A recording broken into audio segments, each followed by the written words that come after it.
Good morning all of you. MSc final में heterocyclic वाले paper के अंदर अपने यूनिट फेस्ट चली थी एरोमेटिक हेटेरोसाइक्लिक कंपाउंड्स। ठीक है, इसके अंदर अपना टॉपिक आज का है डेवार रिजोनेंस एनर्जी। तो बेंजीन की जो स्ट्रक्चर है मुख्य रूप से दो स्ट्रक्चर बनाई गई थी, उसमें से 5 अनुवादी संरचनाएं बनाई गई थी बेंजीन की, उसमें से 2-3 तो थी केकुले की और 2 किसकी थी, डेवार की थी। तो ये वाली जो 2 बेंजीन की रिजोनेटिंग स्ट्रक्चर है वो डेवार एक साइंटिस्ट है उसका नाम है, उसने बनाई थी। इस कारण से इनको बेंजीन की ये जो डेवार रिजोनेटिंग स्ट्रक्चर है वो कहा जाता है। उसी प्रकार से डेवार की तरह बेंजीन की तरह जो अदर कंपाउंड्स हैं उनकी भी डेवार रिजोनेटिंग स्ट्रक्चर है बनाई जा सकती है। अब डेवार रिजोनेंस एनर्जी निकालने के लिए हम क्या मानते हैं कि उस कंपाउंड्स के पाई इलेक्ट्रॉन्स और सिग्मा इलेक्ट्रॉन्स आपस में इंटरेक्ट नहीं करते हैं। तो किसी भी कंपाउंड्स की डेवार रिजोनेंस एनर्जी कैलकुलेट करने के लिए हम वहाँ पे ये मानते हैं कि उस कंपाउंड्स के पाई बॉन्ड के पाई इलेक्ट्रॉन और सिग्मा बॉन्ड के सिग्मा इलेक्ट्रॉन्स आपस में कोई भी इंटरेक्ट नहीं करते हैं। अब डेवार रिजोनेंस एनर्जी निकालने के लिए जो फॉर्मूला यूज किया जाता है वो रहता है अपना E माइनस ई नोट, E माइनस ई नोट। ठीक है, इसमें नीचे लिखा जाएगा कि किसी भी साइक्लिक कंपाउंड्स के, किसी भी कॉन्जुगेटेड साइक्लिक कंपाउंड्स की डेवार रिजोनेंस एनर्जी ज्ञात करने के लिए निम्न फॉर्मूले का यूज किया जाता है। फॉर्मूला रहेगा E माइनस में ई नोट। अब इसमें DRE तो क्या रहेगी, डेवार रिजोनेंस एनर्जी, और E इसमें आएगी उस कंपाउंड्स की एनर्जी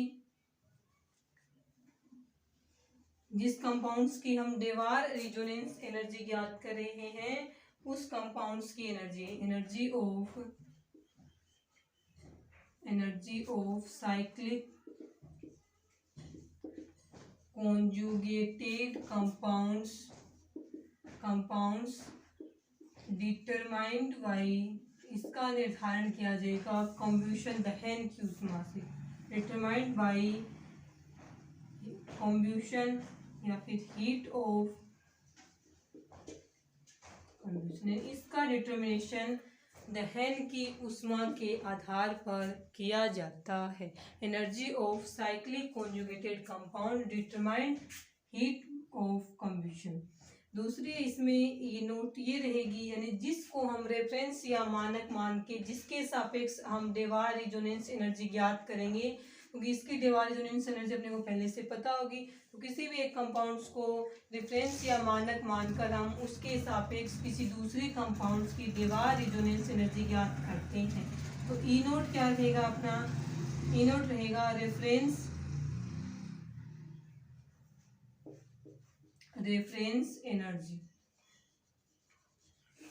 एनर्जी यानी मानक ऊर्जा। ठीक है, ये एक एनर्जी है जो कि किसी एक स्टैंडर्ड या मानक कंपाउंड है जिसको हम मानक मान रहे हैं, उस कंपाउंड्स की रेफरेंस एनर्जी है, इसके द्वारा ज्ञात की जाएगी। अब ये डेवार रिजोनेंस एनर्जी है उसके द्वारा, यानी डेवार रिजोनेंस एनर्जी क्यों पढ़ रहे हैं हम यहाँ पे, ये पढ़ रहे हैं ये एरोमेटिसिटी के डिटर्मिनेशन के लिए किस प्रकार से यूज की जाती है। तो इसमें देखो आप डेवार रिजोनेंस एनर्जी वाले में इसमें 3 केस बन रहे हैं, 3 प्रकार से इसकी वैल्यू प्राप्त हो सकती है। यदि E की वैल्यू ज्यादा हो E नोट से, यानी कि हीट ऑफ कंब्यूशन से उस कंपाउंड्स की जो एनर्जी हम ज्ञात कर रहे हैं साइक्लिक कॉन्जुगेटेड सिस्टम की, वो एनर्जी यदि रेफरेंस वाली एनर्जी से ज्यादा हो, तब हम ऐसा होने पर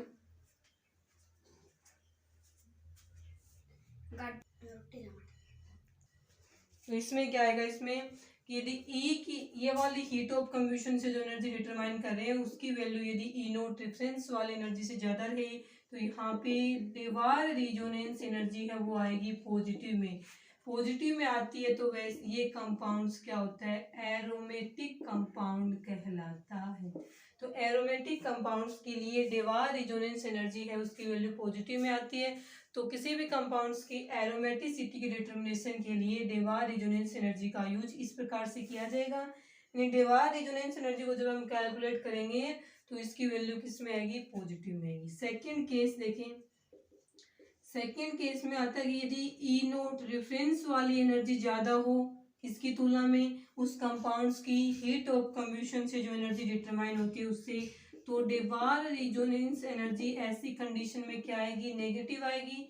नेगेटिव आएगी इसका मतलब वो कंपाउंड्स क्या होगा, एंटी एरोमेटिक कंपाउंड कहलाएगा। ठीक है। थर्ड केस क्या बनता है इसके अंदर, तो थर्ड में इसमें आएगा कि यदि लगभग बराबर हो किसके, रेफरेंस वाली एनर्जी और हीट ऑफ कम्ब्यूशन से उस कंपाउंड्स की जो एनर्जी कैलकुलेट की जाती है वो दोनों ही एक दूसरे के समान हो, तो उस कंडीशन में डेवार रिजोनेंस एनर्जी क्या आती है, जीरो आती है, शून्य होती है। ऐसे कंपाउंड्स नॉन एरोमेटिक कंपाउंड्स कहलाते हैं। ऐसे कंपाउंड्स क्या कहलाएंगे, नॉन एरोमेटिक कंपाउंड्स कहलाते हैं। इस प्रकार से हम डेवार रिजोनेंस एनर्जी के द्वारा किसी भी कंपाउंड्स की एरोमेटिसिटी का डिटरमिनेशन कर सकते हैं। ठीक है। अब जो डेवार रिजोनेंस एनर्जी है वो देखें।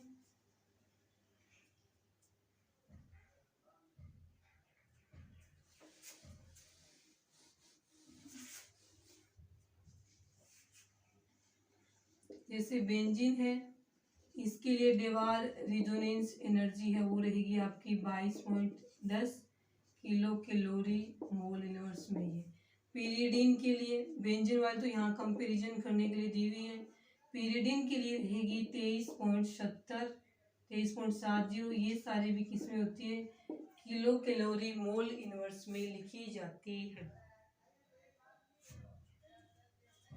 एक होता है इसमें क्विनोलिन की, देखो क्विनोलिन की रहेगी आपके 33.10 किलो कैलोरी मोल इनवर्स। ठीक है। ये थे आपके डेवार रिजोनेंस एनर्जी। इसके अलावा भी आपके बुक्स में कई टेबल बनी हुई है, उस टेबल के अंदर कंपाउंड्स की डेवार रिजोनेंस एनर्जी दी हुई है, उसमें से आप 5-6 यहाँ पे याद करके लिख सकते हो। तो ये रहेगा आपका डेवार रिजोनेंस एनर्जी। उसके बाद में इसका जो नेक्स्ट टॉपिक है वो आपके रहेगा ring current and chemical shift in aromatic compounds. Next topic रहेगा आपका ring current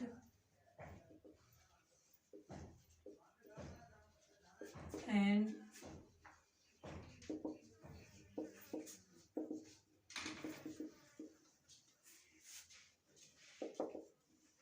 chemical shift in aromatic compounds.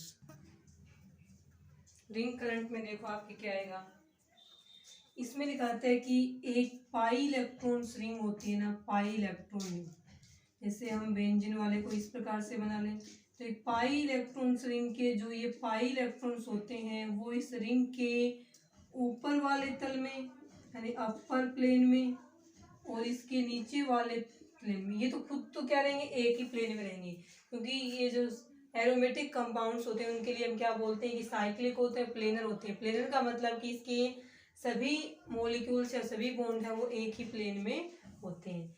लेकिन इसमें बोला था इसके ऊपर भी कुछ कोई प्लेन होता है, इसके नीचे भी एक प्लेन होता है, तो इसमें लिखा था कि जो साइक्लिक कंपाउंड्स होते हैं उनके पाई इलेक्ट्रॉन्स, तो इसके पाई इलेक्ट्रॉन्स जो होते हैं वो इस रिंग के ऊपर वाले तल में अपर प्लेन में और इस रिंग का जो बिलो प्लेन होता है इस दोनों के अंदर डीलोकलाइज्ड होते रहते हैं। फर्स्ट लाइन में लिखा क्या जाएगा कि एरोमेटिक कंपाउंड्स के पाई इलेक्ट्रॉन्स इस रिंग के ऊपर वाले इसमें तल में और नीचे वाले तल में डीलोकलाइज होते रहते हैं। ठीक है, ये लिखी जाएगी इसके अंदर फर्स्ट लाइन। उसके बाद सेकंड लाइन इसमें ये लिखी जाएगी कि एक कोई भी मॉलिक्यूल्स होता है उस मॉलिक्यूल्स में हम यदि बाहर से कोई मैग्नेटिक फील्ड अप्लाई करें, सेकंड लाइन की लिखी जाएगी इसमें कि किसी भी मॉलिक्यूल्स के अंदर यदि हम बाहर से मैग्नेटिक फील्ड अप्लाई करते हैं तो उस रिंग के जो पाई इलेक्ट्रॉन्स होते हैं वो अपने ऑर्बिटल्स में उसी प्रकार से सर्कुलेट या डीलोकलाइज्ड होते रहते हैं। तो किसी भी मॉलिक्यूल पर मैग्नेटिक फील्ड यानी कि चुंबकीय क्षेत्र अप्लाई करने पर जो इलेक्ट्रॉन्स होते हैं वो अपने ऑर्बिटल्स में उसी प्रकार से डीलोकलाइज होते रहते हैं।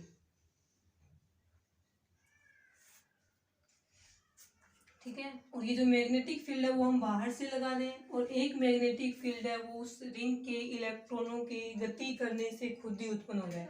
तो इस प्रकार से हम इसका जो डायग्राम बनाएंगे वो इस प्रकार से रहेगा, ये वाला है। ठीक है, इसमें ये जो इलेक्ट्रॉन्स है वो क्या कर रहे हैं, गति कर रहे हैं ऑर्बिटल्स में। तो इनके ऊपर जो हम अप्लाइड फील्ड लगा रहे हैं वो इस डायरेक्शन में लगा रहे हैं। तो अप्लाइड फील्ड जो होता है उसके द्वारा भी एक चुंबकीय क्षेत्र उत्पन्न होता है, उसको हम क्या बोलते हैं, secondary magnetic field. Secondary magnetic field बोल देंगे इसको, द्वितीयक चुंबकीय क्षेत्र है वो, इसको हम बोल देंगे। ठीक है, तो इस रिंग करंट के कारण से एक तो ये होती है, खुद इलेक्ट्रॉन्स हैं वो खुद से क्या करें, इसका चुंबकीय क्षेत्र उत्पन्न होता है, वो तो क्या होता है प्राइमरी मैग्नेटिक फील्ड।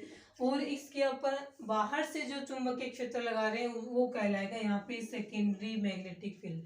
तो थर्ड लाइन में क्या लिखी जाएगा कि रिंग के जो इलेक्ट्रॉन्स होते हैं पाई इलेक्ट्रॉन्स, उनकी रिंग के हो और रिंग के बिलो प्लेन में डिलोकलाइज होने से जो मैग्नेटिक फील्ड उत्पन्न होता है वो प्राइमरी मैग्नेटिक फील्ड कहलाता है।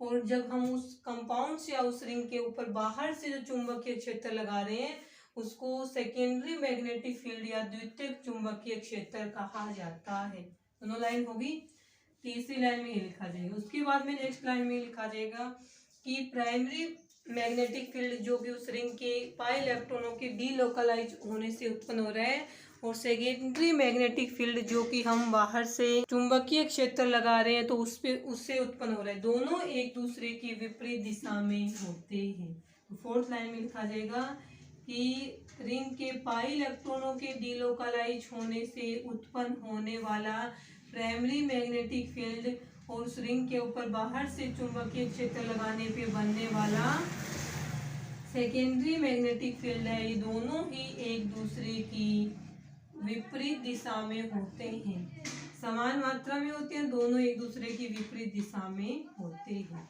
फोर्थ लाइन में लिख लीजिएगा। उसके बाद फिफ्थ लाइन में इस प्रकार से बेंजीन रिंग बना दी हमने। ठीक है, इस बेंजीन रिंग के अंदर हम क्या करेंगे कि जो अप्लाइड मैग्नेटिक फील्ड है वो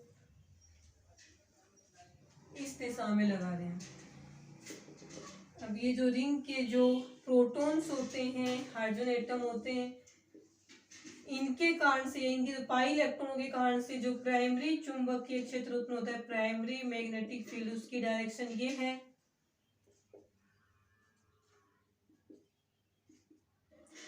ठीक है, और इसका जो बाहर से अप्लाइड कर रहे हैं मैग्नेटिक फील्ड वो रहेगा सेकेंडरी मैग्नेटिक फील्ड, उसकी डायरेक्शन ये रहेगी। तो इस डायग्राम में दिख रहा है इसमें को कि प्राइमरी मैग्नेटिक फील्ड जो इस रिंग के स्वयं के पाई इलेक्ट्रॉनों की डीलोकलाइजेशन होने से उत्पन्न होता है, और सेकेंडरी मैग्नेटिक फील्ड जो हम बाहर से इस कंपाउंड्स के ऊपर मैग्नेटिक फील्ड लगा रहे हैं उसके कारण से उत्पन्न हो रहे, दोनों ही एक दूसरे की विपरीत दिशा में होते हैं। ठीक है, तो दोनों एक दूसरे की विपरीत दिशा में ये होते हैं, दोनों एक दूसरे को अपोज करते हैं इसके अंदर। इन कारण से जो इस रिंग के जो इन दोनों कारणों से कि दोनों एक दूसरे की विपरीत दिशा में होते हैं, इस कारण से रिंग के जो ये प्रोटॉन्स होते हैं, ये प्रोटॉन विपरिरक्षित या डीशिल्डेड हो जाते हैं। डीशिल्डेड हो जाने से इस कंपाउंड्स के स्पेक्ट्रोस्कोपी में जो सिग्नल प्राप्त होते हैं वो हाई फ्रीक्वेंसी की तरफ शिफ्ट हो जाते हैं, यानी केमिकल शिफ्ट होगा। तो इसमें लिखा जाएगा कि प्राइमरी मैग्नेटिक फील्ड और सेकेंडरी मैग्नेटिक फील्ड एक दूसरे की अपोजिट डायरेक्शन में होने के कारण ये दोनों एक दूसरे को अपोज करते हैं, और इस कारण से इस रिंग या इस कंपाउंड्स के जो प्रोटॉन्स हैं वो डीशिल्डेड हो जाएंगे, और इस कंपाउंड्स के सिग्नल है वो हाई फ्रीक्वेंसी यानी कि हाई डेल्टा वैल्यू की तरफ शिफ्ट हो जाते हैं। इस प्रोसेस को ही हम केमिकल शिफ्ट कहते हैं। यानी हम अप्लाइड फील्ड नहीं लगाएं, एक तो उस कंडीशन में इस कंपाउंड्स के सिग्नल की डेल वैल्यू, और इसके ऊपर बाहर से अप्लाइड फील्ड लगाने पे बनने वाला सेकेंडरी मैग्नेटिक फील्ड है, ये लगा देंगे तो इस कंपाउंड्स के जो सिग्नल है वो हाई फ्रीक्वेंसी या हाई डेल्टा वैल्यू की ओर शिफ्ट हो जाते हैं। इसी को हम केमिकल शिफ्ट कहते हैं। यानी स्पेक्ट्रम बनेगा, उसमें इस कंपाउंड्स के जो सिग्नल में शिफ्ट होगा उसे, इस कंपाउंड्स के सिग्नल में जो शिफ्ट होगा उसी को यहाँ पे केमिकल शिफ्ट कहा जाता है। केमिकल शिफ्ट के कारण से हाई, ये जो सिग्नल होते हैं वो हाई फ्रीक्वेंसी की तरफ या हाई डेल्टा वैल्यू की तरफ शिफ्ट हो जाते हैं। जो स्पेक्ट्रम है उसमें दो प्रकार की होती है, टो वैल्यू और एक होती है डेल्टा वैल्यू। दोनों एक दूसरे के अपोजिट होती है, 0 से लेकर के 10 तक चलती है, तो ये वाले 10 से लेके 0 तक चलती है। इस प्रकार से होती है। पैमाना होता है एक स्केल, उसके अंदर डेल्टा और टो की वैल्यू है वो होती है।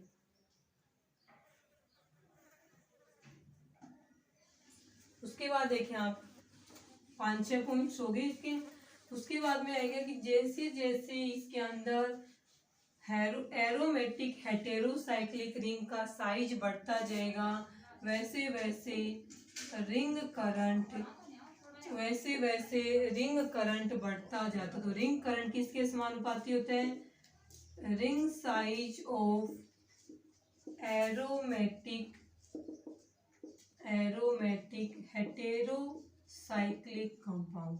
तो एरोमेटिक हेटेरोसाइक्लिक कंपाउंड्स की रिंग का साइज इंक्रीज होने के साथ साथ रिंग करंट बढ़ता जाएगा, और रिंग करंट बढ़ने के साथ साथ में यहाँ पे केमिकल शिफ्ट बढ़ेगा, और केमिकल शिफ्ट बढ़ने के साथ साथ में एरोमेटिसिटी इंक्रीज होती जाती है। तो यहाँ पे एरोमेटिसिटी या फिर रिंग करंट का ऑर्डर लिखें।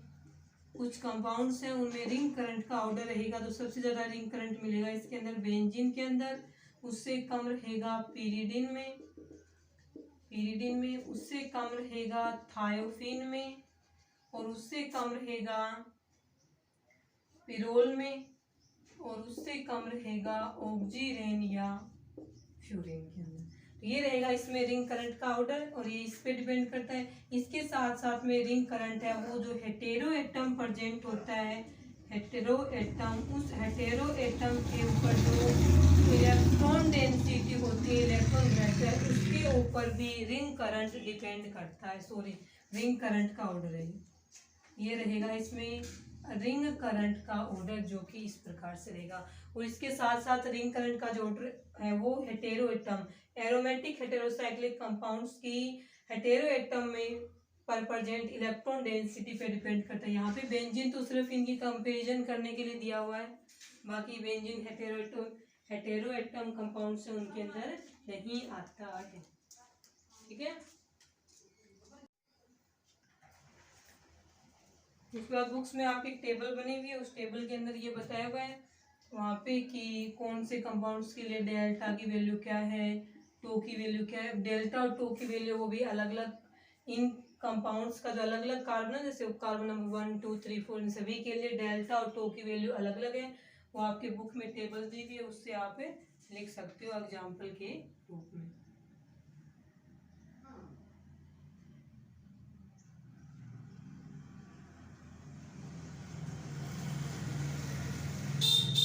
ये था आपकी unit first, aromatic heterocyclic compounds. ठीक है।